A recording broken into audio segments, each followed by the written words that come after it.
So welcome to another episode of the Makers Podcast. Today I'm delighted to be joined by the co-founder of Seedcamp. How's it going, Reshma? Great to be here and good to talk to your audience. Thank you so much. So let's start off. What did you have for breakfast this morning? So I do one of two things. I either do muesli in the morning, or when I'm like really feeling anti-carbs, I do eggs and no bread, no nothing. Eggs and peppers, actually. I grill peppers. Interesting. I've never had that before. Nope, no one. I'll try it. But peppers are good in vitamin C, and obviously they're not carbs. So that's my breakfast of champions. Either one of those two things. Awesome. And what's the one thing you wish you did differently before you turned 20? Gosh, good question. Being a 20-year-old today is far more pressure. It's more exciting. It's intense, So I guess me being 20 was a long time ago. That said, I guess I think I would have just taken more risk and been more kind of, let my creative juices fly more. So take more risk and be more creative. Okay. And what's your favorite company right now? One company in your portfolio company and one company outside the portfolio. So one of our favorite company, or my favorite company, is Elephant, which is in our portfolio, and one of my partners describes it as NHS distributed, but it's really providing sort of digital healthcare platform for the most vulnerable of the billion. So the billion that are completely unserved. So that's in our platform, very exciting company. And then one not in our portfolio. I guess it's funny where we have startups which we're hoping become kind of brand names, right? Become known to everyone, and then what you realize you use day to day is things that are pretty well, Deliveroo, you missed that as well. Deliveroo, we missed, and that one you use all the time. I use like Laundrowrap, I find that fantastic for my crazy mom, busy day needs. But Spotify is always my favorite app. Did you miss out on Spotify? No, it was before we were in business. But I do use Deliveroo far too much, and Uber Eats for that matter. But. Do you get a discount? No? Good idea. Will, if you're listening, please give me a discount. Well, we'll try and make that happen for you. So you grew up in India, yeah, and then you moved to the US. But can you just help our listeners understand a quick summary about your career? Yeah, sure.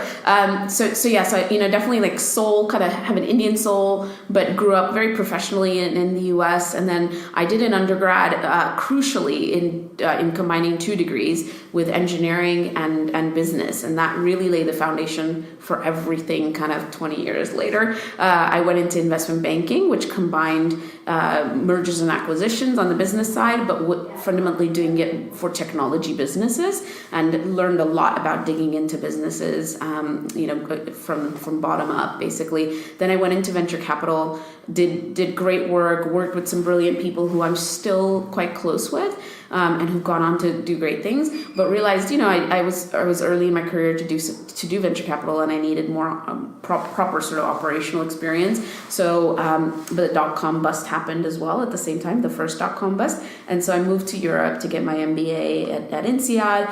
Quick sort of a 10-month program. I really liked the idea of that, having studied 4 years of business, and then I worked at Vodafone, and so that was my kind of operational experience of working across a lot of different markets in Japan, all over Europe, and working within marketing strategy, commercial strategy, and again digging really into the numbers of things and how the engine of Vodafone worked. And then I left that as it is a big corporate and a lot of restructurings later. I left and wanted to get back into venture capital. So I jumped into a firm, but it didn't sort of go quite perfectly well. And in a way, fortunate to have left that and then started Seedcamp 11 years ago. Awesome. So you started Seedcamp back in 2007. Yeah. You backed nearly 300 companies. Yep. That include the likes of Revolut, Fiverr, Curvecar, Pleo, Moniz, CarQuiz. Your latest one, Tip, co-founder of Bliffar, Jess Butcher. Yes. He's actually on the show next week. Why Seedcamp? And where did the idea come from? Yeah, it was funny. I was at an event last weekend at my university, and a lot of young budding entrepreneurs, millennials, asking sort of, how do you like businesses that where the founders have the problem, or do you like businesses that have been well, crafted and really thought about financially? And I said definitely not that. It's definitely we definitely gravitate more towards founders who are solving a problem they've either experienced or watched people experiencing quite a lot and feel really passionate that they're there to solve a problem. And I think in terms of Seedcamp, that was very much me, and particularly it was Saul Klein's idea when Seedcamp first began, and I jumped onto it because I felt I just felt we were in these lofty offices. The firm I was at the time, and generally in venture capital at the time 11 years ago, really out of touch with the day-to-day founders, and especially founders who were located in Eastern Europe or the Nordics, Baltics, Southern Europe, etc. And so I felt such a disconnect there, and I thought hopefully I was the kind of person that could help solve that problem. And so Seedcamp started with the mission of really going out there and seeking the first-time founder, backing the first-time founder, and it didn't matter if they came from Bucharest or Estonia or Portugal or wherever. We would really get on the ground and connect with them and fund them without them having tons of experience. So Seedcamp was very much a problem I saw repeatedly in the whole founder venture capital connection, and many bits of it broken, and we thought we could solve multiple aspects of that problem. Awesome. You mentioned there Saul Klein, who you co-founded Seedcamp with. How did you guys first meet? Yeah, so I've said it a few times now. For me, network has been everything. That's been my unfair advantage, and that I started off life through my university certainly in the right networks. And although I was coming out of Vodafone and didn't necessarily have the right networks in venture capital, so any of you millennials out there, getting some corporate experience or otherwise not really in these networks. What worked for me though was as I started to engage in the world of venture capital and so forth, I did end up meeting and really building relationships with the right people. And so I met the founder of TechCrunch actually at the time. And you guys were launching about the same side? I think they were a year or two before us. So it wasn't as big yet, right? And so Michael Arrington, I met him, and he was kind of spending a lot of time in London, starting TechCrunch Europe essentially, obviously out in the West Coast. And while he was in London, we were at a conference that doesn't really happen anymore called Future Web Apps. Ryan Carson, who's an amazing person as well. Anyways, there he introduced me to Saul, and so and it was a small community back then, so you could really meet kind of the movers and the shakers in the ecosystem in a very close knit environment, and I guess I'm good at building relationships and sort of genuine networks, genuine relationships, and I think that advantage has worked out well for me. So having built a massive network, who's your favorite VC? Oh, that's totally not a fair question. So I'm not gonna. Okay, let's rephrase. Which VCs do you like working with? So having built this big network, we certainly I think you always end up working with people you like. And so one of the funny aspects is I definitely think I'm one of those people who I want people to like me, not everyone, nice, certainly. And so some of our favorite firms and people we like. I mean, obviously like Saul and Robin Klein at Local Globe, we go a long ways, and their new team we've gotten to know and work with and like. I've learned a ton from the Index Ventures team. They were definitely part of the startup story at Seedcamp, and just learned a lot around their focus on backing the best of the best, and always sort of having a tier one approach to execution. So those guys are amazing. I've been fortunate to be on a board with Fred Wilson of Union Square, and he is just singularly an incredibly hard worker and just genuinely a founder's VC. So folks like that, learned a lot from watching them, and yeah, it's been privileged to work with them. And you're a female VC, and there's quite a lot of female VCs out there now. Ophelia of Boston Capital, Harley Burbage of Preston Capital. Is there a small is there a collaborative community for you female founders at VCs? Definitely. There's things like female founder office hours. Luciana and I have been, privileged to have backed UiPath together as well, and so she and I spend a bunch more time together also. So I do think anyone founders or folks getting into venture capital, there's nothing like doing an investment together, doing a deal together. So I think there's definitely VCs we talk a lot with and yet have not done a deal together. So we're working hard on that with a few people, but there's nothing like that to actually get you around the same table, working through issues, working through the growth of a company, the good times, the bad times, all the challenging times. So to really get that network going. But back to your question on female founders and VCs, absolutely, and it's very collaborative. It's very much how can we help each other keep punching above our weight and higher and higher. So going back to your question about which investors you haven't invested with, which investors haven't you invested with? Oh no! You would like to that I would like to invest with. Shout out to our friends at Atomico. We haven't yet had a Seedcamp company backed by Atomico, and we hope to do that very soon. So. And if you could meet any high-profile entrepreneur who you still haven't met, who would you like to meet? Gosh, good question. I'm fascinated sort of by Elon Musk, who actually went to my university undergrad. Oh, really? So that'd be quite an interesting person to meet. And I guess I'm not a big fan of high profile entrepreneurs. Actually, I really like, and I think maybe our whole team has a affinity to this, is the really geeky, brilliant entrepreneurs rather than the high profile entrepreneurs. I feel like I my mind is blown every time I talk to someone kind of on the cutting edges of quantum computing or on AI, machine learning AI, and so I find that just really much more fascinating than someone very well known necessarily. So if Elon Musk was here right now, what question would you ask him? One question, and you have 30 seconds. I mean, I think, and this goes back to what we just asked about. There's a lot about him out there, or a lot around what his long-term vision is, and how he thinks about sort of humanity and so forth. So I guess some of the deeper questions are already asked of him. I guess I'd want to know a bit more about what are some of the mistakes he genuinely feels he's made, and how he's corrected the path, and also who his mentors are. I'm always kind of I'm trying to get him on the show. I did get a response from him, but it was automated. So maybe next time. But some of your companies have included eMove and Revolut, which obviously received lots of publicity recently. Yeah. How do you turn all that publicity into good publicity?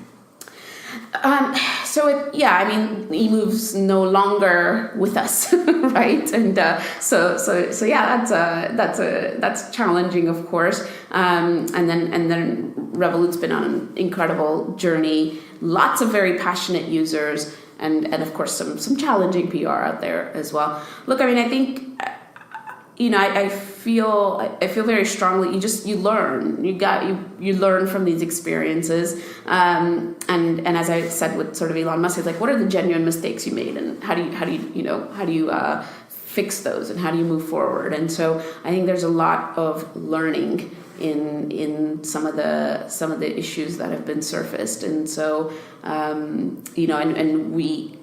that helps us counsel our next generation of entrepreneurs on how setting culture, whatever culture it is, sort of deeply within, and how do you want that culture to be experienced? How do you want it to be perceived, and being authentic?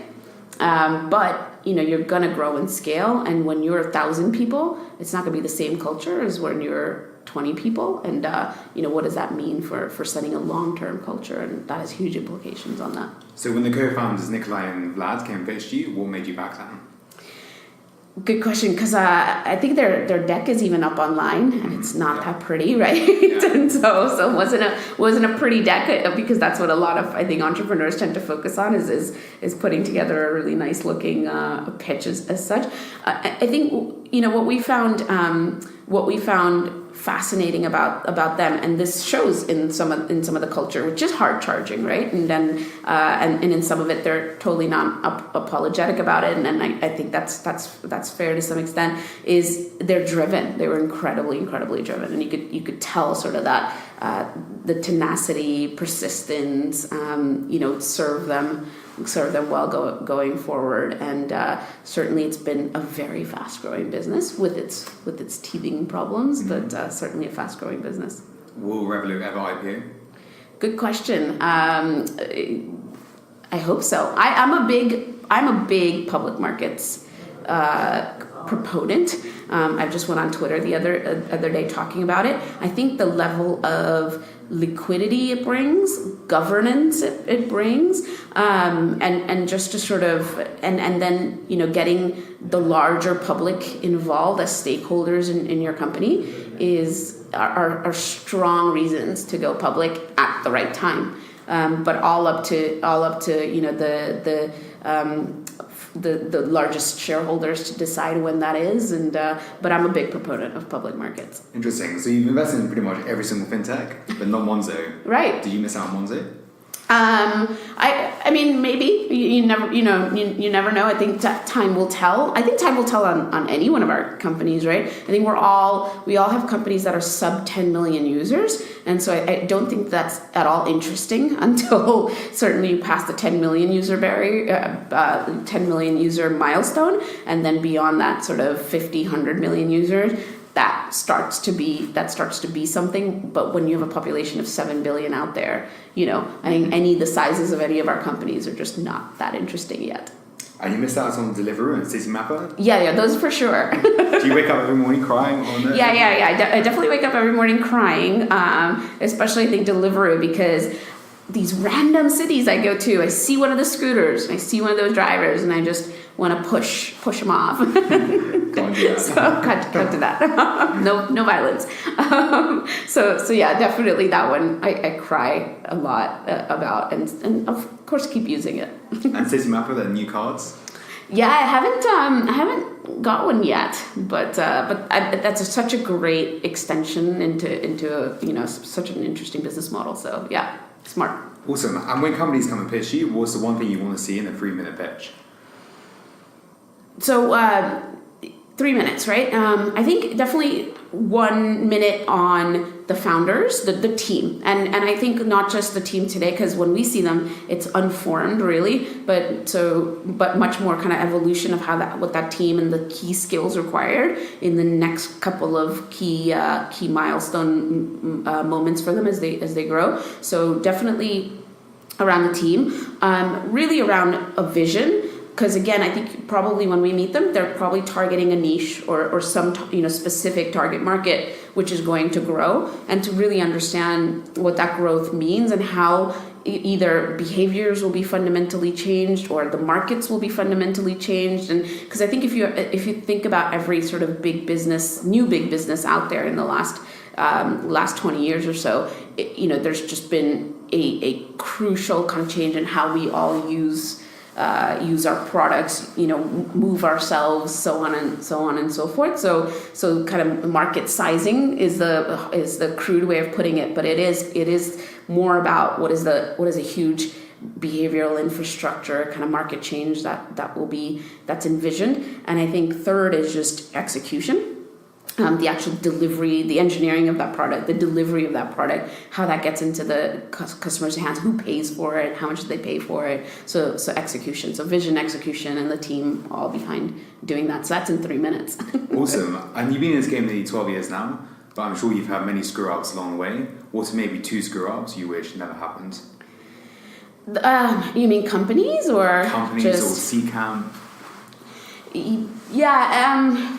Gosh, I mean, I think when we miss out on companies, that's always like, you feel quite gutted, and so it's often this not dissimilar challenge to I think what startups face is scaling. We've scaled, we grow fast, we invest fast. And so, one of our biggest screw-ups is just missing out on those companies, whether we just didn't, have enough time, or it slipped through somehow. So I think, or we made a decision to pass on something. So that's probably the biggest set of screw ups. So, but they all have to deal with everything. I think startups are dealing with people, hiring enough for us, and hiring at the right time, hiring the best people, and also then just having enough time to pay attention to all the things you need to do while you're scaling.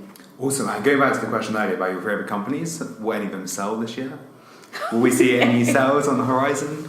We've had a few good exits. Not great yet, but this year at least, good exits to actually Google, Apple, and Facebook.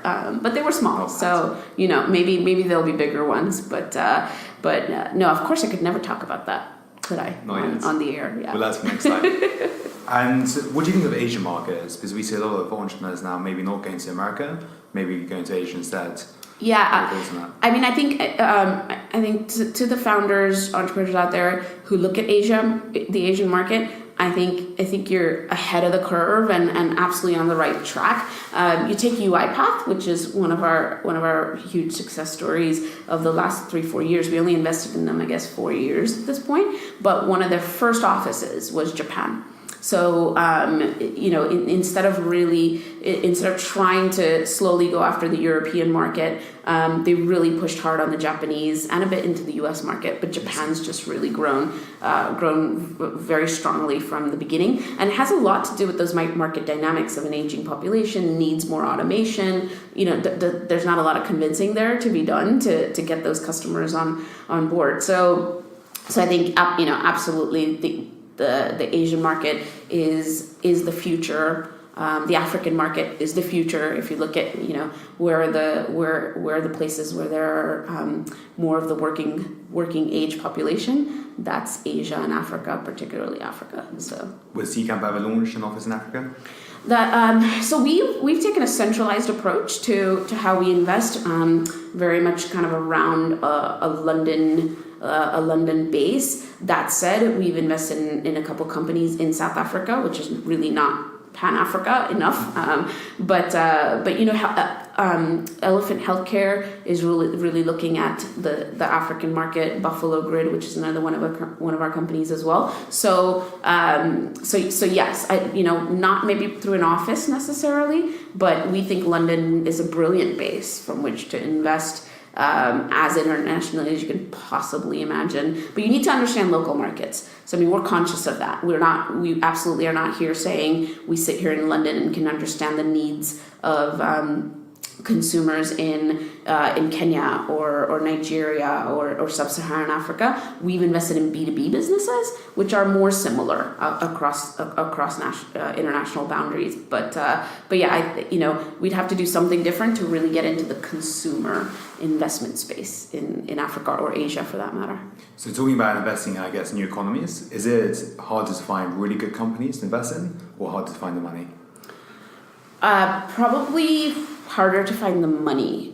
Money always lags talent.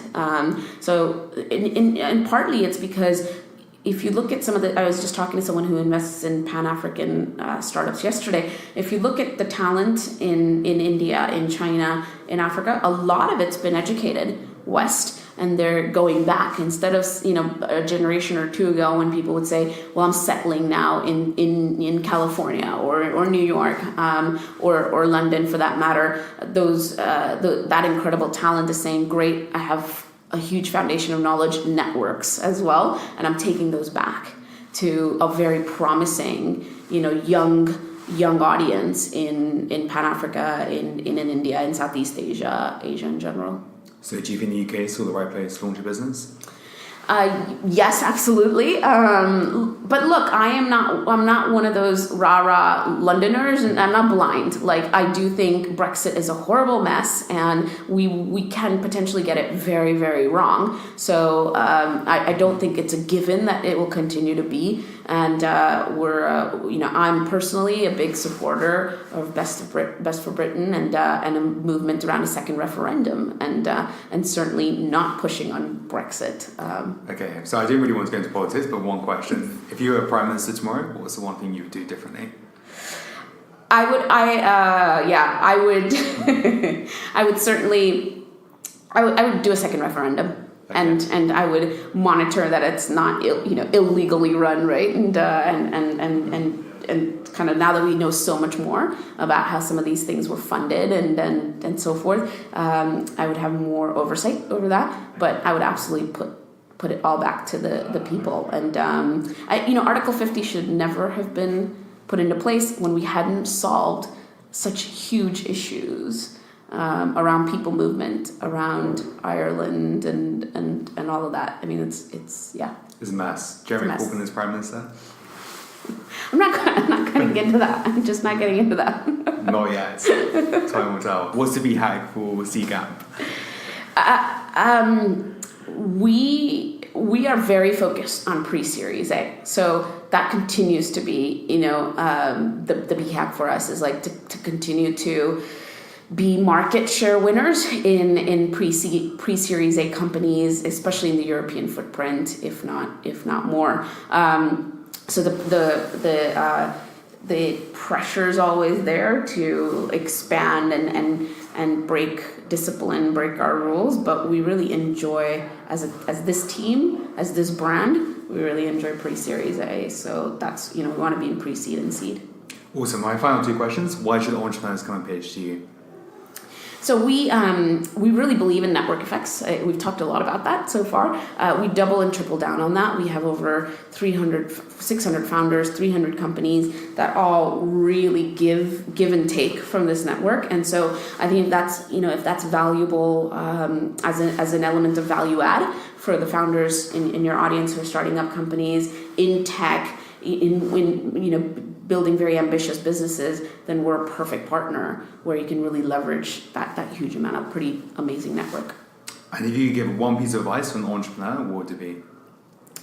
I think to really look in the mirror and to really identify what could kill your business, and also equally or more so to really identify the reason you are going to be successful. And there's always like 2 or 3 reasons you're going to be successful. I mean, we're looking at a product right now for Seedcamp. Back to your BHAG question, we're looking at a product for Seedcamp right now, and I know we're the only ones that could build this product because we just sit in the ecosystem in a certain place where no one else can build it, and it's powerful. I mean, whether we decide to go ahead with it or not is a different question. But we know our assets really well as to why we're going to succeed building something like this, and why no one else can quite do it.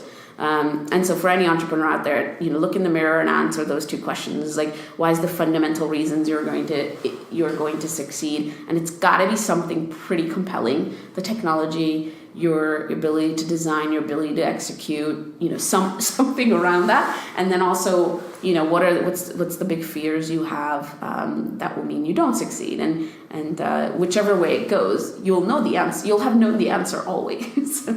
So my biggest takeaway is basically go and build a massive network. Yeah. Ideally. Awesome. Well, Reshma, thank you so much for your time and good luck with it. Great, thanks.